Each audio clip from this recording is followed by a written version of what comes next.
लेकिन महोबा नगर में अभी भी बिजली की व्यवस्था में बहुत सुधार की आवश्यकता महसूस होती है। जैसे यदि यहाँ पर थोड़ा-सा बारिश हो जाए या आंधी चल जाए या हवा चल जाए तेज, तो सब फ़ॉल्ट हो जाते हैं और फिर उस फ़ॉल्टों को ठीक होने में 12-12, 14-14 घंटे लग जाते हैं। कभी सापाकार काल में आपने देखा होगा कि लाइट आती थी, अब लाइट जाती है कभी-कभी। जीवन अस्थायी है और अंत में इसको मृत्यु की गोद में जाना ही जाना है। हमारे महोबा नगर में एक अच्छा शवदाह गृह नहीं है। यहाँ की आपकी जो इंगित आप जिस ओर कर रहे हैं, मैं आपका इशारा समझ रहा हूँ। आप कल्याण सागर मोक्षधाम के बारे में शायद इंगित करना चाहते हैं। जी। मैं कल्याण सागर के लिए अपनी विधायक निधि से 25 लाख रुपए लिख चुका हूँ, जिसके द्वारा थोड़ा कार्य हुआ था। वहाँ पर एक अड़चन ये है कि वहाँ किसी प्राइवेट व्यक्ति द्वारा स्टे ले लिया गया है, जिसके कारण वहाँ सरकारी पैसे का प्रयोग नहीं हो पा रहा है ना, वहाँ पे कोई कार्य हो पा रहा है। मैं हूँ राजेंद्र शर्मा, आप देख रहे हैं महोबा न्यूज़। दर्शकों के लिए आज एक विशेष इंटरव्यू हम करने जा रहे हैं। ये शख्सियत का परिचय देने की कोई बहुत आवश्यकता नहीं है। आप हैं सदर विधायक श्री राकेश गोस्वामी जी। आपका बहुत-बहुत स्वागत है हमारे चैनल पर। धन्यवाद। श्री गोस्वामी जी के बारे में वैसे तो आप सब लोग जानते ही हैं, लेकिन कुछ संक्षिप्त में आपको याद दिला दूं। आपका विधायकी का ये तीसरा कार्यकाल है। प्रथम बार 2007 में आप विधायक बने, फिर 2017 में आपने विधायकी का यहाँ पर चुनाव जीता और 2022 में भी आपने विधायकी का चुनाव जीता और जनता ने आपको एक वृहद वोटों से यहाँ पर जिता करके निर्वाचित किया। वैसे तो आप बहुमुखी, चतुर्मुखी प्रतिभा के धनी हैं, बहुत सौम्य हैं, बातचीत में बहुत मधुर हैं। हम आपसे श्री गोस्वामी जी से आज बहुत सारी बातें करेंगे। माननीय विधायक जी, चिकित्सा के क्षेत्र में ये जनपद बहुत पिछड़ा हुआ रहा है। 1995 में इस जिले का गठन हुआ और तब से लेकर के आज तक यहाँ पर चिकित्सा की बहुत सारी चीज़ों का अभाव रहा है। लेकिन इधर हमें कल एक बहुत विशेष बात सुनने को मिली है सोशल मीडिया के माध्यम से कि आपके प्रयासों से महोबा में एक बड़ा ट्रॉमा सेंटर और एक लगभग 200 शैय्या वाला कोई हॉस्पिटल यहाँ पर स्वीकृत हुआ है। इसके बारे में कुछ जानकारी देना चाहेंगे? देखिए, 200 बेड का हॉस्पिटल और ट्रॉमा सेंटर, ये मांग हमारी काफ़ी लंबे समय से चली आ रही थी। जब यहाँ पर एक बार समीक्षा बैठक हुई, माननीय मुख्यमंत्री जी ने समीक्षा बैठक की, उसमें मैंने यहाँ की बदहाल चिकित्सा व्यवस्था के बारे में उन्हें अवगत कराया। साथ ही उनसे कहा कि यहाँ पर ना तो कोई मेडिकल प्राइवेट सेंटर है, ना यहाँ पे कोई भी नर्सिंग होम है, मात्र एक जिला चिकित्सालय यहाँ चलता है जो 120 बेड का है। हमें एक 200 बेड का हॉस्पिटल और एक ट्रॉमा सेंटर की आवश्यकता है। माननीय मुख्यमंत्री जी ने मेरे अनुरोध पर मेरी मांग को स्वीकार किया था और उस समय घोषणा की थी कि यहाँ 200 बेड का अस्पताल और एक ट्रॉमा सेंटर मैं दूंगा। उसके बाद लगातार ये प्रक्रिया चलती रही, मेरी मांग लगातार चलती रही। बीच में कई अड़चनें आईं, उन अड़चनों को दूर करने के लिए मैं लगातार शासन प्रशासन में मैं अपने चिकित्सा मंत्री जी से, मुख्यमंत्री जी से लगातार प्रयास करता रहा। अब जाके मेरी मेहनत रंग लाई है और यहाँ पर 200 बेड का हॉस्पिटल और एक ट्रॉमा सेंटर स्वीकृत हो गया है, जिसकी प्रथम किस्त 47 करोड़ रुपए अवमुक्त की जा चुकी है। इसकी निर्माण संस्था पीडब्ल्यूडी की जो बिल्डिंग डिवीजन है उसको दिया गया है। शीघ्र ही ये कार्य यहाँ पर शुरू हो जाएगा और यहाँ पर 200 बेड का हॉस्पिटल और ट्रामा सेंटर महोबा में स्थापित हो जाएगा, जिसके वजह से हमारे यहाँ की जो चिकित्सा व्यवस्था, जरा से भी आपको मालूम होगा कि यहाँ पर रोज दुर्घटनाएं होती हैं। कानपुर कबरई मार्ग और कानपुर सागर छतरपुर मार्ग पर बहुत दुर्घटनाएं होती हैं, जिसमें निश्चित तौर पे अगर कोई तो सीरियस घायल हो जाता है तो उसको बाहर ले जाना पड़ता है। वहां तक जाते जाते लोग दम तोड़ देते हैं। अगर ट्रामा सेंटर यहाँ खुल जाएगा तो लोगों को जो भी दुर्घटनाएं होंगी उनसे यहाँ पे स्वास्थ्य सेवाओं में उनको चिकित्सा मिलेगी और लोगों की जान बचेंगी। ये सफलता इसके लिए मैं अपने माननीय मुख्यमंत्री जी को और माननीय चिकित्सा मंत्री श्री ब्रजेश पाठक जी को बहुत धन्यवाद देता हूँ कि उन्होंने हमारी जनता की मांग स्वीकार की और यहाँ पर ये 200 बेड का अस्पताल और ट्रामा सेंटर की उपलब्धि हासिल कराई है। आपके प्रयास तो जारी रहे हैं। हमको जहाँ तक याद आता है कि जब महोबा में उप मुख्यमंत्री श्री ब्रजेश पाठक जी का एक दौरा हुआ था, तब भी आपने यहाँ के बदहाल चिकित्सा व्यवस्था के उनको अवगत कराया था। चिकित्सकों की यहाँ पर बहुत कमी है, उसके बारे में भी अवगत कराया था। और यहाँ की जनता की जो एक मांग रही है मेडिकल कॉलेज की और एम्स की, वो मांग चल रही है अभी भी। उसके बारे में सुना था ये कि पीपीपी मॉडल पे राज्य सरकार यहाँ पे एक मेडिकल कॉलेज बनाना चाहती है। तो उस दिशा में कोई आगे प्रयास चल रहे हैं या इसी में वो समाहित करेंगे? नहीं, देखिए, सरकारी मेडिकल कॉलेज खुलने की जो अहर्ताएँ थी, उसमें ये एक अहर्ता, सबसे महत्वपूर्ण जो अहर्ता थी, वो थी 200 बेड का चिकित्सालय आपके यहाँ होना चाहिए, जो हमारे यहाँ ना होने की वजह से यहाँ पर सरकारी मेडिकल कॉलेज नहीं खोला जा सका। पीपी मॉडल में वह यहाँ पर मेडिकल कॉलेज के लिए प्रयास जारी है और लगातार मैं प्रयासरत हूँ कि महोबा में मेडिकल कॉलेज खोला जाए। पीपी मॉडल में अभी हमने जो पिछले महीने में मैंने बात की थी चिकित्सा शिक्षा मंत्री से, तो उन्होंने बताया था कि यहाँ पर पीपी मॉडल में 2 बिटें आई हैं, जबकि 3 बिट आना जरूरी होता है कोई भी पीपी मोड में मेडिकल कॉलेज खोलने के लिए। तो लेकिन मैंने मुख्यमंत्री जी से अनुरोध किया तो उन्होंने 2 बिट पर भी हमारे यहाँ की महोबा की मेडिकल कॉलेज की बिट खोलने की परमिशन दे दी थी। वो दोनों बिटें अब टेक्निकल क्वालिफिकेशन के लिए पड़ी हुई हैं। टेक्निकल क्वालिफिकेशन में जब वो कोई भी बिट उसमें अगर क्लियर हो जाती है तो हमारे यहाँ पीपी बोर्ड में मेडिकल कॉलेज खुलने की संभावना बढ़ जाएगी। अन्यथा हमारा 200 बेड का चिकित्सालय बनते ही सरकारी मेडिकल कॉलेज यहाँ पर खोला जा सकेगा। मैं लगातार उसमें प्रयासरत हूँ, जनता की मांग है और मैं भी चाहता हूँ कि महोबा में मेडिकल कॉलेज खोला जाए। मैं उसमें लगातार प्रयासरत रहूंगा। मैं आपको आश्वस्त करना चाहता हूँ कि मेडिकल कॉलेज खोलने के लिए मुझसे जो भी गठबंधन पड़ेगा वो मैं करूंगा और माननीय मुख्यमंत्री जी से अनुरोध करता रहूंगा लगातार कि यहाँ पर मेडिकल कॉलेज खोला जाए। आपको मालूम होगा कि जो भूमि चिन्हित हुई है 200 बेड के अस्पताल के ट्रामा सेंटर के लिए, उसी में भूमि चिन्हित हुई है मेडिकल कॉलेज के लिए। 29 एकड़ जमीन हम लोगों यहाँ पर सुरक्षित की जा चुकी है मेडिकल कॉलेज और 200 बेड के हॉस्पिटल के लिए। उसी स्थल पर मेडिकल कॉलेज भी खोला जाएगा। आप निश्चित तौर पर माने कि हम अपनी महोबा की जनता को जल्द ही ये सौगात मेडिकल कॉलेज की देंगे। समय थोड़ा लग सकता है। गोस्वामी जी, इस ट्रामा सेंटर को बनने में 1 से 2 साल का समय लग सकता है तैयार होने में, लेकिन इस बीच में महोबा में जो गवर्नमेंट एक हॉस्पिटल है एकमात्र, जहाँ तक उसमें मेरी जानकारी में है कि यहाँ कोई कार्डियोलॉजिस्ट नहीं है और हार्ट के और किडनी के बहुत सारे पेशेंट्स यहाँ पर आते हैं जो केवल रेफर किए जाते हैं। तो कोई कार्डियोलॉजिस्ट एक की व्यवस्था करने की आपकी कोशिश जारी है क्या? हाँ, जारी है। मैं अपने चिकित्सा मंत्री को और लिख के दिया था। यहाँ पर हड्डी और हार्ट विशेषज्ञ कोई नहीं था, तो हड्डी रोग विशेषज्ञ तो यहाँ अपॉइंट हो गया है, लेकिन अभी हार्ट से संबंधित डॉक्टर यहाँ पर अभी कोई उपलब्ध नहीं हो पाया। शीघ्र यहाँ पे देखिए, आपको ये मालूम होगा चिकित्सकों की कमी पूरे उत्तर प्रदेश में है। उसका कारण है पूर्व में जो सरकारें रही हैं उन्होंने कहीं कहीं पर भी नए मेडिकल कॉलेज खोलने की कोई व्यवस्था नहीं की थी। अब तो हमारी सरकार ने हर जनपद में एक मेडिकल कॉलेज खोल दिया है। अब चिकित्सकों की जो कमी है वो जल्दी ही 2-3 साल के अंदर पूरी हो जाएगी और कहीं पर भी, महोबा में नहीं कहीं पर भी चिकित्सकों की कमी नहीं रहेगी। यहाँ पर निश्चित तौर पर चिकित्सकों की कुछ कमी है अभी हमारे सरकारी अस्पताल में। मैं उसके लिए प्रयासरत हूँ और जल्दी ही उनको पूर्ति करा लूँगा। सर, 1995 के बाद से महोबा जनपद में विद्युत व्यवस्था बदहाल रही है।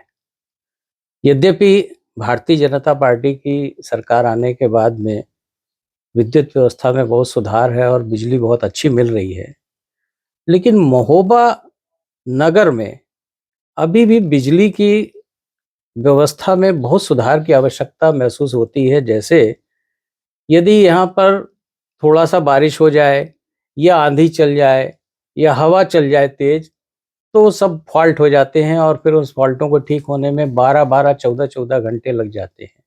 यहाँ तक कि जहाँ जिस क्षेत्र में हम बैठे हुए हैं, यहाँ पर भी इस तरह की व्यवस्थाएँ चलती हैं। देखिए शर्मा जी, आप लगता है आप पुराने कार्यकालों की बात कर रहे हैं। जब से भारतीय जनता पार्टी की सरकार आई है, इसके पहले जब कभी सपा कार्यकाल में आपने देखा होगा कि लाइट आती थी, अब लाइट जाती है कभी-कभी। लेकिन पहले की उसमें हमारे भारतीय जनता पार्टी के कार्यकाल में विद्युत व्यवस्था में बहुत सुधार हुआ है। आप देखिए सौभाग्य योजना माननीय प्रधानमंत्री जी द्वारा चलाई गई। देश को स्वतंत्र हुए इतना लंबा समय होने के बावजूद भी कई मजरे, कई गांव ऐसे थे जहां पर बिजली की व्यवस्था नहीं थी। भारतीय जनता पार्टी की सौभाग्य योजना के अंतर्गत प्रधानमंत्री के द्वारा हर गांव, हर मजरा आज विद्युतीकरण हो चुका है। आप जो बता रहे हैं फॉल्ट की वजह से, देखिए पिछले काफी समय से जर्जर तार लगे हुए थे। हमारे भारतीय जनता पार्टी के कार्यकाल में जब से योगी आदित्यनाथ जी यहाँ के मुख्यमंत्री बने हैं, आप देख रहे हैं कि लगातार तार बदले जा रहे हैं, वेदर प्रूफ तार डाले जा रहे हैं। महोबा नगर में तो हमें लगता है कि 75% वेदर प्रूफ तार डाले जा चुके हैं और विद्युत व्यवस्था में बहुत अत्यधिक सुधार हुआ है। 24 घंटे बिजली हम लोगों को प्राप्त होती है शहरों में, 20 घंटे प्राप्त होती है देहातों में। बिजली की व्यवस्था में जितना सुधार, आशातीत सुधार भारतीय जनता पार्टी के कार्यकाल में हुआ है, इसके पहले कभी नहीं था। और जो थोड़ी बहुत प्रॉब्लम्स अभी हैं, उनमें लगातार कार्य जारी है और निश्चित तौर पर विद्युत व्यवस्था आपको, पहले कोई भी यहाँ पे उत्पादन की व्यवस्था नहीं की गई थी। हमारे भारतीय जनता पार्टी के कार्यकाल में कई पावर हाउस बनाए गए हैं और आप देखिए सोलर में हमारे यहाँ बहुत अच्छा काम हो रहा है। आप देखिए विद्युत व्यवस्था निश्चित तौर पर जल्दी ही बहुत अच्छी हो जाएगी है। और जो थोड़ी बहुत अगर आप जो कमी की तरफ इंगित कर रहे हैं, उनको मैं सुधार करने का प्रयास करूंगा। जल जीवन मिशन एक भारतीय जनता पार्टी का एक प्राथमिक लक्ष्य रहा है उनका।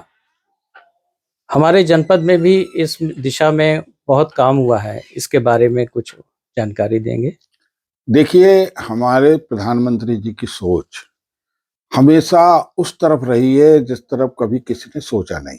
हर घर को नल से जोड़ना, ये सोच इतनी बड़ी सोच है, इतना बड़ा कार्य है। और बुंदेलखंड तो हमेशा से पानी के लिए परेशान रहा है। यहाँ पीने के पेयजल की समस्या हमेशा रही है। मेरे कार्यकाल में मैंने कबरई पुनर्गठन पेयजल योजना और खरेरा पुनर्गठन पेयजल योजना दोनों लागू कराई हैं। इसके पहले कबरई और खरेला दोनों जगह ऐसी थी जहां पेयजल की बहुत समस्या थी। अभी हमने खरेला पेयजल योजना पास कराई है जो मौदा डैम से चलेगी, और कबरई पुनर्गठन पेयजल योजना जो लगभग लग, लगभग 75% तैयार हो चुकी है, टंकी बन चुकी है, पानी की पेयजल की पाइपलाइन पूरे नगर में बिछ चुकी है। और जल जीवन मिशन के अंतर्गत हर गांव को, हर घर को हमारी भारतीय जनता पार्टी की जो योजना है, हर घर को नल से जोड़ने की है। और आप देखिएगा 2024-25 पूरे होते होते तक हर घर को पेयजल से जोड़ दिया जाएगा।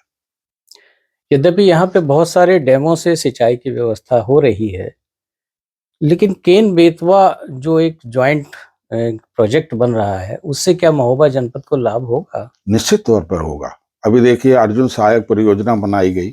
अर्जुन सहायक परियोजना काफी लंबे समय से लंबित चल रही थी और इसके लगभग पूर्ण होने की कोई संभावना नहीं दिखाई दे रही थी। योगी आदित्यनाथ जी ने जब अपने मुख्यमंत्री का कार्यभार संभाला, तो उन्होंने जो पुनर्गठन, जो सिंचाई की परियोजना पेंडिंग पड़ी हुई थी, उनमें अर्जुन सहायक परियोजना को भी शामिल किया। और आपने देखा होगा कि प्रधानमंत्री जी द्वारा इसका उद्घाटन हो चुका है। और सिंचाई के तौर पर जो हमारा महोबा जनपद असिंचित के लिए जाना जाता था, आज सिंचित के लिए जाना जाता है। कबरई, महोबा, चरखारी पूरा अर्जुन सहायक परियोजना के द्वारा सिंचित हो रहा है। केन बेतवा परियोजना जिस दिन लिंक परियोजना हमारी चालू हो जाएगी, इसको पूरा होने में भी थोड़ा समय लगेगा।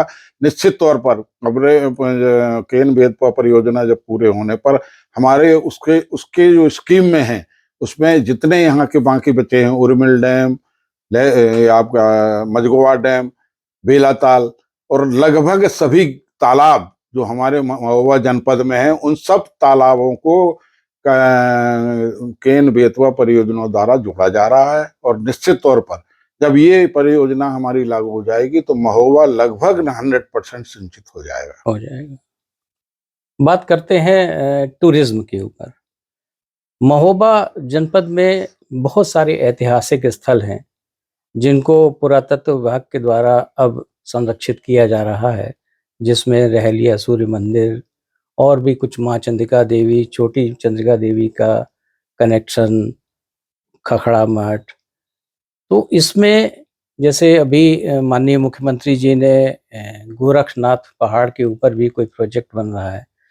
तो इस ऐतिहासिक स्थलों को पर्यटन की दृष्टि से और विकसित करने के लिए क्या योजनाएं चल रही हैं? देखिए, जब से भारतीय जनता पार्टी की सरकार बनी है, पर्यटन को, सांस्कृतिक क्षेत्र को पर्यटन से जोड़कर जिस तरह से तरक्की पूरे प्रदेश की हो रही है, चाहे वो काशी विश्वनाथ मंदिर हो, चाहे अयोध्या हो, चाहे मथुरा वृंदावन हो, हर जगह जो भी, चाहे चित्रकूट हो, जितने भी पर्यटन स्थल अपने यहाँ बनाए जाए, महोबा निश्चित तौर पर एक बहुत अच्छा पर्यटन स्थल विकसित हो सकता है, जिसके ऊपर लगातार कार्य हो रहे हैं।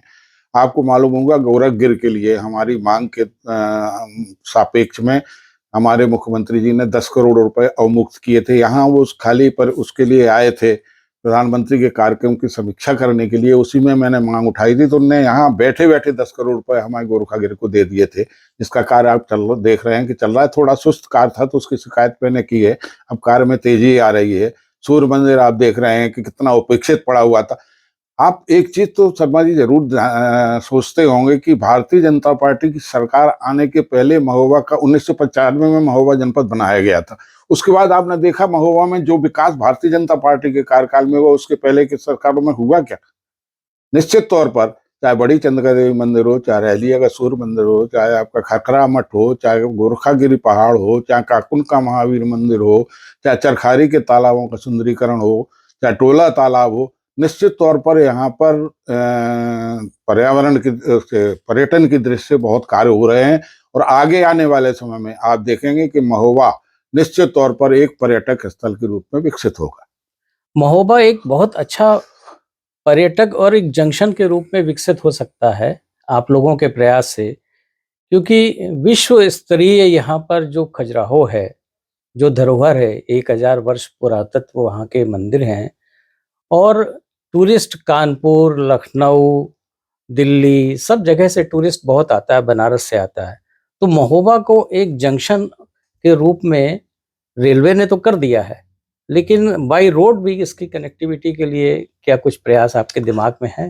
आप देखिए, महोबा इस समय हर जगह बहुत अच्छे, चारों तरफ बहुत अच्छे, बुंदेलखंड एक्सप्रेस वे बना हो, चाहे झांसी खजुराहो रोड बना हो, महोबा चारों तरफ से। अब आपको, एक समय था जब महोबा आने में हम लोगों को, चाहे जहाँ से हम लोग आते थे तो एक लंबा समय लगता था, आज महोबा आने में बहुत कम समय लगता है। और चारों तरफ बहुत अच्छे रोड बन गए हैं। कनेक्टिविटी महोबा की जितनी अच्छी हो गई, चाहे आप कानपुर लखनऊ जाइए, चाहे आप झांसी जाइए, चाहे आप ग्वालियर जाइए, चाहे आप दिल्ली जाइए, हर जगह से महोबा बहुत वेल कनेक्टेड हो गया है।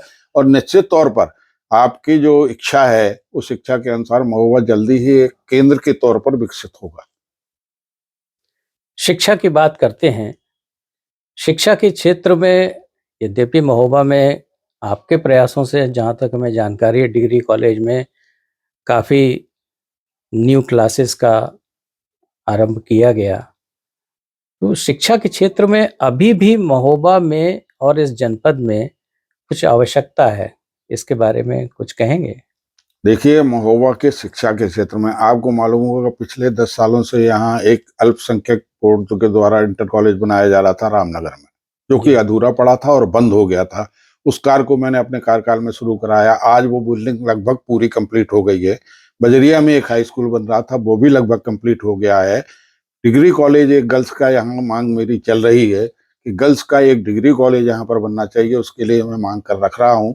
और उम्मीद है कि माननीय मुख्यमंत्री जी हमारे यहाँ की इस व्यवस्था को देखते हुए हमें जल्दी ही महिला डिग्री कॉलेज देंगे।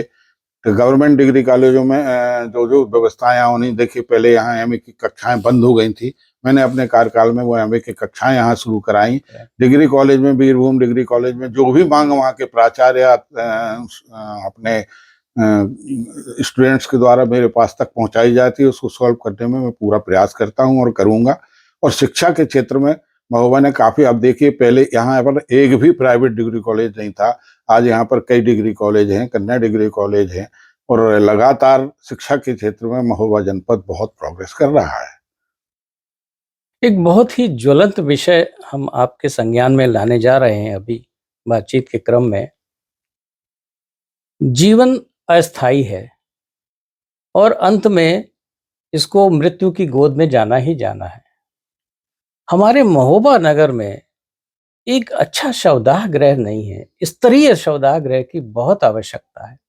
हमने जब भी मौका मिलता है किसी जनप्रतिनिधि से, नगर पालिका चेयरमैन से भी एक इंटरव्यू के दौरान हमने उनसे भी अनुरोध किया था, तो उन्होंने भी आश्वासन दिया था। आपसे भी मेरा ये एक अनुरोध है कि इस दिशा में कोई एक कार्य होना चाहिए। देखिए, समुदाय गृह यहाँ पर मेरे द्वारा एक बजरिया में पहले कोई समुदाय गृह नहीं था। जी। पिछले कार्यकाल में मैंने बजरिया में एक समुदाय गृह शासन द्वारा लाया था जो बन चुका है। यहाँ की आपकी जो इंगित आप जिस ओर कर रहे हैं, मैं आपका इशारा समझ रहा हूँ। आप कल्याण सागर मोक्षधाम के बारे में शायद इंगित करना चाहते हैं। जी। मैं कल्याण सागर के लिए अपनी विधायक निधि से 25 लाख रुपए लिख चुका हूँ, जिसके द्वारा थोड़ा कार्य हुआ था। वहाँ पर एक अड़चन ये है कि वहाँ किसी प्राइवेट व्यक्ति द्वारा स्टे ले लिया गया है, जिसके कारण वहाँ सरकारी पैसे का प्रयोग नहीं हो पा रहा है, ना वहाँ पर कोई कार्य हो पा रहा है। मैं प्रयासरत हूँ कि वो स्टे जल्दी ही खारिज हो जाए, क्योंकि किसी भी मोक्ष धाम में कोई स्टे नहीं लागू हो सकता है। थोड़ी ढील हमारे प्रशासन की रही, उस स्टे को खाली नहीं, जिस दिन वो स्टे खाली हो जाएगा, आप निश्चित तौर पर कल्याण सागर को एक अच्छा विकसित तौर पे, राठ रोड पर जो भी मोक्ष धाम है वो लगभग विकसित हो चुका है। कल्याण सागर वाला आप जिस ओर इशारा कर रहे हैं, मैं आपको आश्वासन नहीं दे रहा हूँ, लेकिन जिस दिन ये खत्म हो आपका स्टे खारिज हो जाएगा, स्टे खत्म हो जाएगा, उसी दिन आप वहां पर देखेंगे कि बहुत अच्छा मोक्षधाम बन चुका है। किसी दूसरी भूमि को चिन्हित कर सकते हैं हम लोग, यदि वहां पर कोई आवश्यकता अगर नहीं हो पा रही है तो। देखिए, अगर नगर पालिका कोई जमीन उपलब्ध करा दे तो मैं निश्चित तौर पर वहां पर एक अच्छा मोक्षधाम बनवाने के प्रयास करूंगा। महोबा के सतत विकास कार्यों में आपकी रुचि रही है, कुछ ऐसा विशेष और जो आपकी उसमें है, लक्ष्यों में है, जिसे आपको पूर्ण करना है, उसके बारे में कुछ? देखिए, मेन तो हमारा यही है कि शिक्षा, चिकित्सा, पेयजल, विद्युत, इनकी व्यवस्थाओं में सुधार हो, और कोई ऐसा विशेष अगर आप बताएं कि इस ओर आप इंगित करें कि इस ओर और कार्य होना चाहिए, तो मैं उस दिशा में प्रयास करूंगा। अभी तो हमारा ये है कि हमारे 2-3 रोड जरूर बहुत खराब पड़े हुए हैं, उनके लिए मैं प्रयासरत हूँ। एक कवरई कुन्हेटा मार्ग है जो पिछले काफ़ी समय से खराब पड़ा है। लगभग वो सफलता की ओर पहुंच गया है और 1-2 महीने के अंदर उसका टेंडर हो जाएगा। कबरई पारा रोड है, कबरई 2-3 रोड हमारे यहाँ के खराब हैं, उन रोडों को मैं सुधार कराने के लिए लगा हूँ। 22 तारीख को राम मंदिर का शिलान्यास, प्राण प्रतिष्ठा होने जा रही है। राम जी अयोध्या पधार रहे हैं। आपके इस चैम्बर में इसका मॉडल भी रखा हुआ है। आप कब जा रहे हैं? देखिए, हम लोगों को अभी तो 22 तारीख को अपने क्षेत्र में ही किसी मंदिर में रहकर यहाँ के सभी मंदिरों की सजावट करवानी है, सुंदरकांड या रामायण का पाठ कराना है, रामधुन करानी है, भंडारे कराने हैं। ये सब व्यवस्थाएं 22 तारीख को हम लोगों को सुपुर्द की गई हैं, जो कि जिसके लिए हम लगभग कई मंदिरों में अभी सफाई अभियान के अंतर्गत सफाई करके आए हैं।